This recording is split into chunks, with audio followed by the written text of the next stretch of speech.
两个人并没能一起回重庆。肖战结束春晚的录制，已经早早的回来了。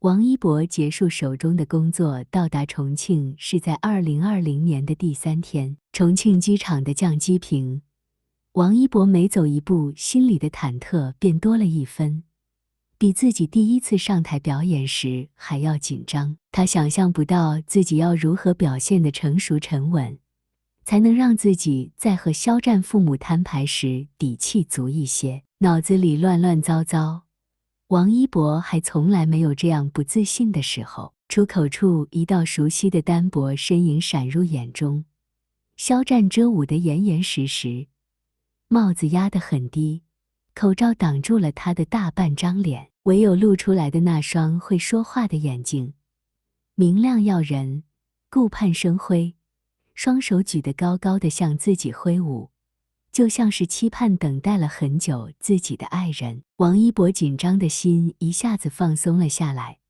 像被照在温暖的阳光下，踏实舒服。他加大了脚步走向那个人。等很久了吗？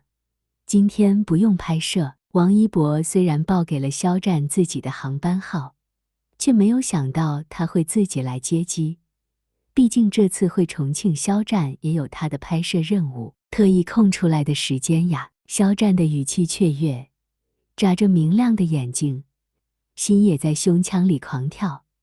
再说你没有等很久，他早了半小时就来到了机场，故意穿的普通不过，却也不敢在一个地方多做停留，只能包裹严密的四处闲逛。让你等在这里，就让我觉得是自己来晚了。王一博笑笑，自然地牵过他的手。有很多粉丝得知了肖战前几日回到重庆的消息，甚至现在还有很多粉丝不死心地蹲在机场里，有的为了弥补前天没有接机的遗憾，有的想着不切实际的凑巧偶遇。肖战也爱着无条件支持自己的他们，也羡慕他们拥有的比自己多得多的自由时间，也希望和他们一起努力成为更好的自己。可如果只为了偶遇自己一眼，白白把时间耗费在了这个人潮熙攘的地方，那倒不如省下去陪朋友，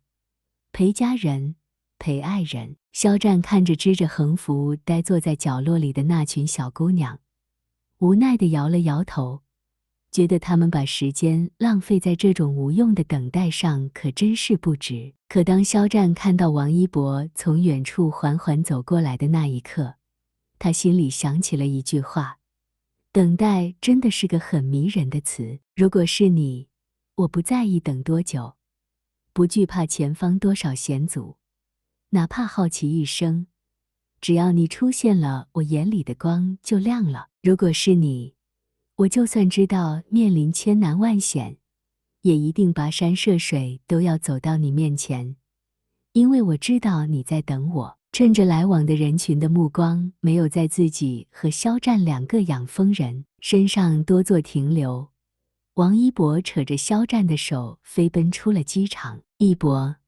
你怕吗？肖战提着东西站定在自己家楼下的电梯前，看着已经摘下帽子和口罩，一手开始整理自己的发型，另一只手还拎着大大小小礼盒的王一博。电梯层数一点点向下，似乎急切地来迎接自己和王一博上去接受着严峻考验。不怕。王一博的手整整比肖战的大了一圈，现在更是牢牢地握住了他。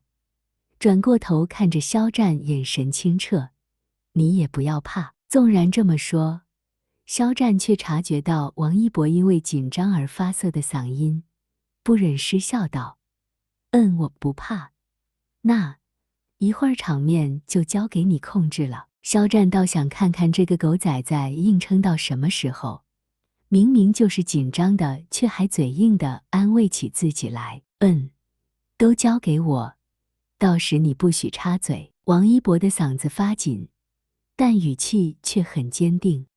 肖战原本只是想逗逗他，看看他不安的样子，却没想到他会这么说。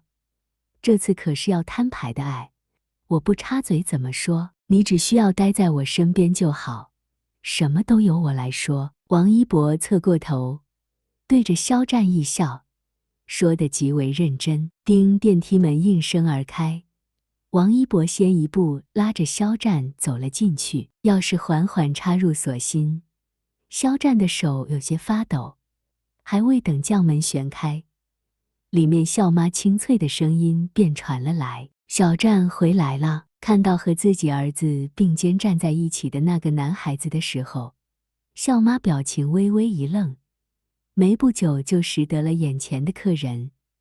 哟，这就是一博吧？说完，大声喊着自己的老公出来一起欢迎：“叔叔阿姨你们好。”王一博笑了笑，将身子弯了下去，问长辈好，又双手将自己带来的礼物呈了上去，一举一动极尽礼数。坚果不知道什么时候听到了声音，跳着到肖战的脚边，脑袋滴溜溜地转，看到王一博后，又开始蹭他的裤脚，似乎认识他的样子。孝父孝母笑着将礼物一样样的接过来，心想这孩子也太实诚了点，来朋友家买了这么多大包小包的礼品，这如果送到女孩子家都像是在会亲家了。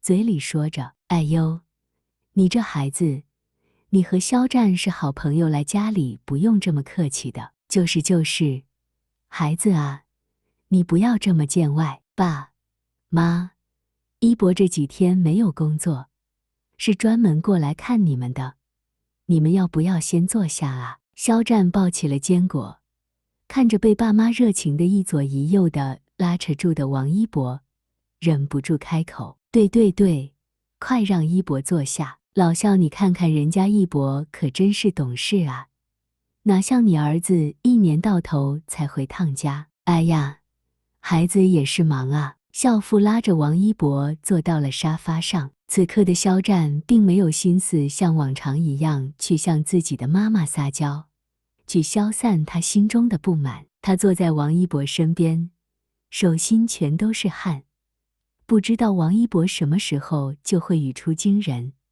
打破此时的祥和景象，又担心王一博心里会不会更加紧张。怀里的坚果被他紧张生硬地抱在怀里，貌似也觉得不太舒服，便抗议似的跳到了王一博的腿上。笑妈的笑脸温和，坐在王一博的对方，把洗好的水果放到了桌上。孩子，吃点水果，知道你们平时都忙，以后有时间可以常来啊。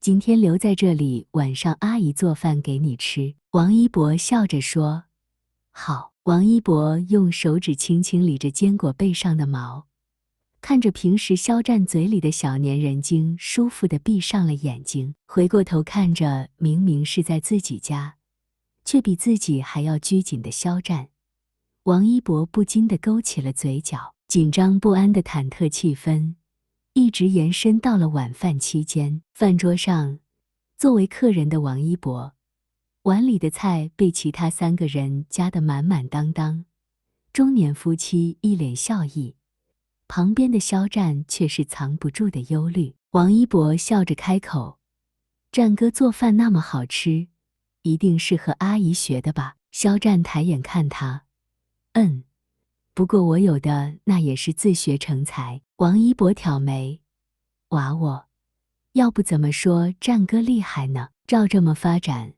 看来除了设计、画画，战哥以后也可以考个厨师证啥的，绝对5星级。”王一博，你是人吗？肖战被他这么一顿搅和，竟然笑了起来，眼睛一瞪，嘴巴鼓着，恢复了平时2个人拌嘴时的样子。说完，王一博笑笑低头，接着吃碗里的小山。